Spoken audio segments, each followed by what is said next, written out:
There are multiple games that start out from underground bunkers or complexes, but this has got to be the first I've seen where you wake up buried alive from a barely working cryopod in the last standing room of what was supposed to be a new colony center. Hey there friends, I'm Kenator and this is my review for Mercury Fallen that has just been completed and out of early access on Steam. Shout out to the developer Nitrous Butterfly for supplying this review copy. Now let's get to it. Mercury Fallen is a colony survival with a twist. The colony ship never turned up. Your handful of survivors from the advanced team will need to secure their immediate area and food supply before even beginning to figure out what went wrong, let alone making it back to the surface of the planet. Your trusty survivors can have up to 3 jobs and there's a whole bunch to choose from, but it's the order that matters. They will attempt to do their primary job first, then secondary, and so on. This system can be a bit stressful with only 3 people and 12 different jobs to choose from, but these can be switched at will and they also level up too, making them better at the job. But this isn't all that goes into doing a job.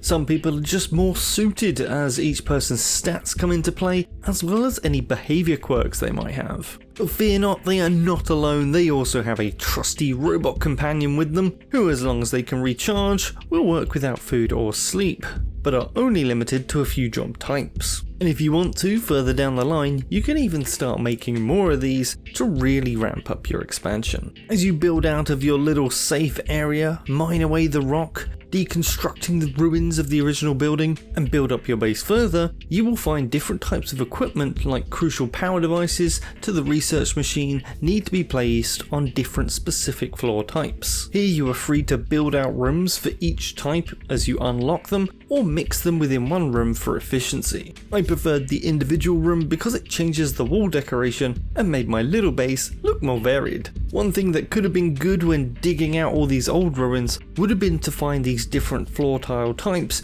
to harvest for our base, but alas, it's all just the basic ones. As you expand and maybe find an extra cryo chamber or 2, you will find your overworked people get stressed and exhausted. They will not settle for just living life on a floor mat and eating potatoes. You'll have to get them a proper bed as well as lighting for this dark cavernous space. Not to mention some decoration to lift their mood. There will be different food options to find and expand the menu for your people. You will find in this game a happy worker is an efficient worker. Your workers can also be organised with a scheduling system. Anyone who's played Stranded Alien Dawn will be used to this one. Now all these lights, robots, kitchens, research stations will not only need power but water as well. And yes, you have to lay those pipes and cables too. Everything does not just magically connect automatically. This means you're going to have to think about your layout and make sure you don't block your power or water routes. If no one can access the square to place them, then you'll need to find a different route. There are natural dangers to look out for too. If you dig too much without any walls supporting the ground above, you will see cave-ins that fill portions of the map.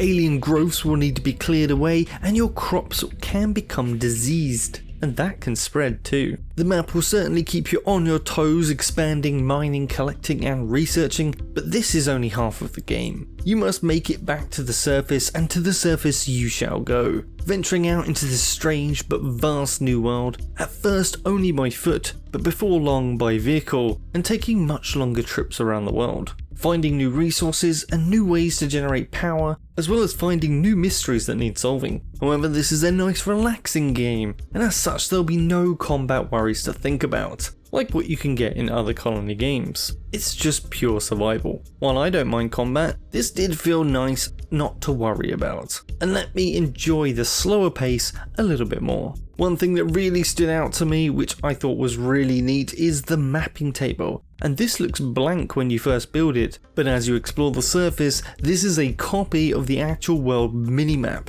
And you can see how far you've explored from inside your base, which felt very cool to see that link. And your pace from here on can be as fast or as slow as you like, as long as you're covering your basic needs. This surface stage of the game gives you plenty to do and progress with as you build up to the final part of the story and mission. And once finished, this will only be the end if you want it to be. You can actually keep playing afterwards and expand your base as much as you like. Or there are other game modes to try, a harder mode with less people, or even a robot only start, which is harder than it sounds. As if you run out of power, it's GG. Another way to bring an extra bit of fun or change to the game is through mods via the Steam Workshop. Here you will also find community translations for the game, because all this has been made by just a single developer, and it was probably not within the budget to translate to non-English languages, and the community has stepped up to help here. At the time of review, there are mods for French, German, Spanish, Chinese and Russian. While this game won't be winning any art awards sadly, I did enjoy it very much, and the challenge that it brought. It's very chill and laid back, but still engaging enough to keep you going. It took me about 25 hours to complete, and I absolutely want to win the Robot Only Start 2. So if this sounds good to you, you know what to do. Links are all in the description, and if you enjoyed the video, please give the like button a little tickle on your way out,